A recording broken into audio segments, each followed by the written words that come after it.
Hi, everyone. Welcome to the Productivity Boosters and Stress Reducers podcast. I'm your host, Stephanie Heeb, and I can't thank you enough for listening in. Each episode, I will discuss a new tip or trick that will help you to live a productive and efficient life, professionally and personally. If you're ready to find your productivity rhythm, relieve stress, and meet your goals faster, then this is the podcast for you. This podcast is sponsored by Your Choice Concierge, created to make your life easier by providing flexible, hourly, personal, and professional assistance. Let us handle your busy tasks so you can focus on what's important. You can learn more about Your Choice Concierge by clicking the link in the description.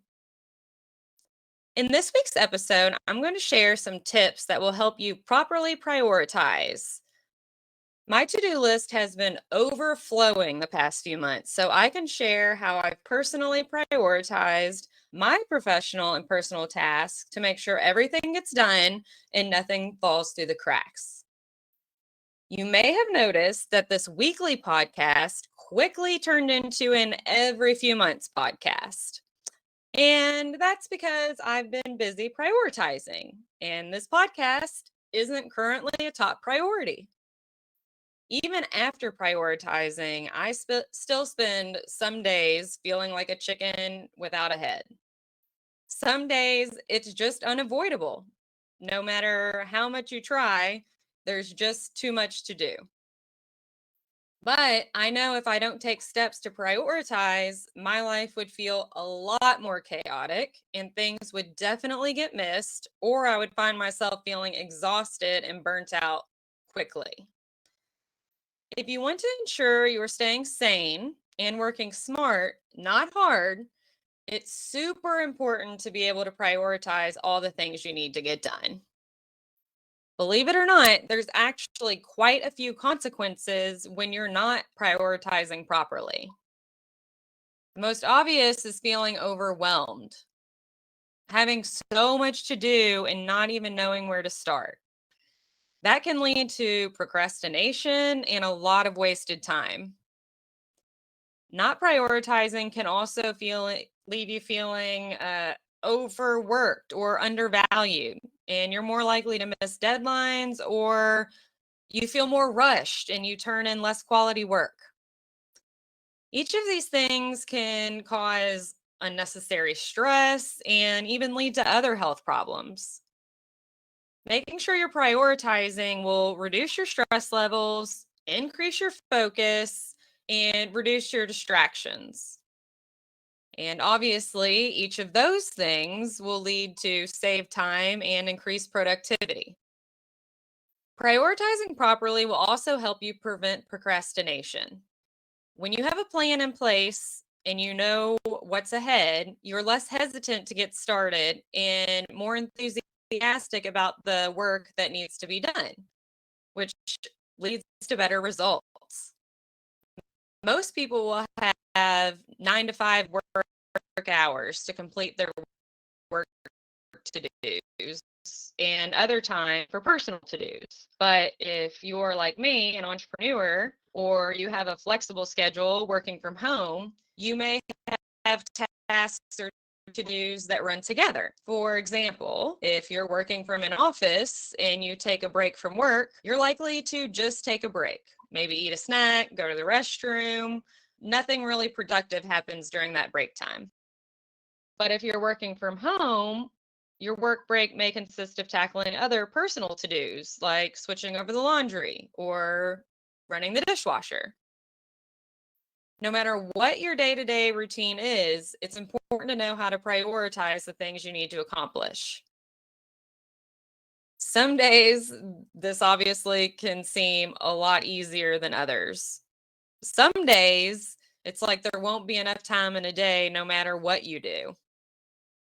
When everything feels urgent or you're being pulled in a million different directions, knowing how to prioritize will definitely help.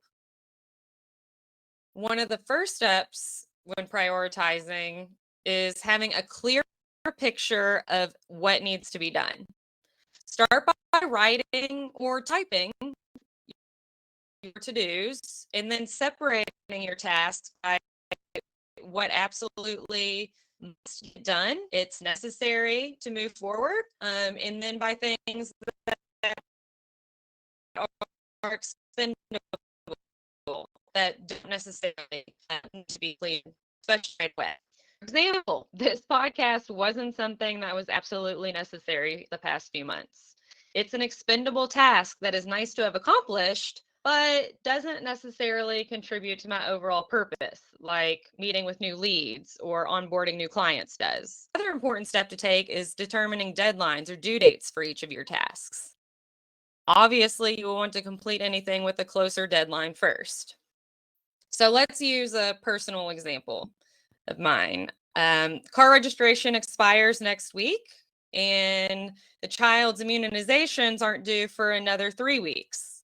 You'll want to carve out time to get your car registration renewed before taking your child for a doctor's appointment. Prioritizing also includes delegating and determining which of your tasks can be handled by someone else. This will free up your time and allow you to focus on items that you alone have to do. And of course, there's an amazing company out there like Your Choice Concierge that can help take those things off your plate. Last but not least, it's just as important to decide what not to do when prioritizing. And that can be challenging when it's things that you're excited about or things that you enjoy doing. Items with no deadline or no direct effect on your life should be on the bottom of your to-do list, even if it's one of your favorite things to do. That doesn't mean you won't ever be able to accomplish these things, but it may be further down the road than you anticipated. Let's see. According to my original goal, I should have 32 podcasts recorded by now. But because I've been so busy and had to prioritize other things, this is actually episode 9. Is it a little disappointing? Sure. But I know if I had put this podcast before other things, it would have had a direct negative effect on my business or personal life. It's important to be able to be flexible and be able to understand that plans change. It's an important part of staying sane and being able to knock out your long list of to-dos. Just because you've prioritized something doesn't mean it can't be reprioritized as other things come up either. Remember, be flexible.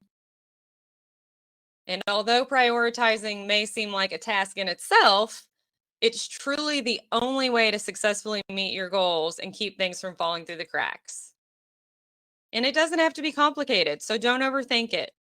You can prioritize in a way that works best for you, whether daily, weekly, or monthly. As long as you're doing it in some way, shape, or form, you should feel more organized and ready to tackle your responsibilities with renewed energy. I really believe that prioritizing is the key to my continued success in the ability to live a well-balanced life. Unfortunately, our time is up, and that's all for this week's episode of Productivity Boosters and Stress Reducers. If you want to learn more about prioritizing, have feedback about this episode, or a specific topic you'd like to hear about in the future, please email me at info@yourchoice-concierge.com. I'd love to hear from you. Make sure you also subscribe to the Your Choice Concierge YouTube channel, where you can find some examples of the tips and tricks I discuss on the show. Thanks again for listening. I'm Stephanie Heeb, and I hope you'll join me next week or next month, depending on my priorities, for some tips and tricks to live a productive and efficient life, professionally and personally. Have you considered starting your own podcast but haven't had the time? Check out Buzzsprout. They make launching and managing your podcast effortless. Trust me, if I can do it, anyone can. Clicking the Buzzsprout link in the description will let them know we sent you and get you a $20 Amazon gift card if you decide to sign up for a paid plan. Thanks again to our sponsor, Your Choice Concierge. Until next time, productive people.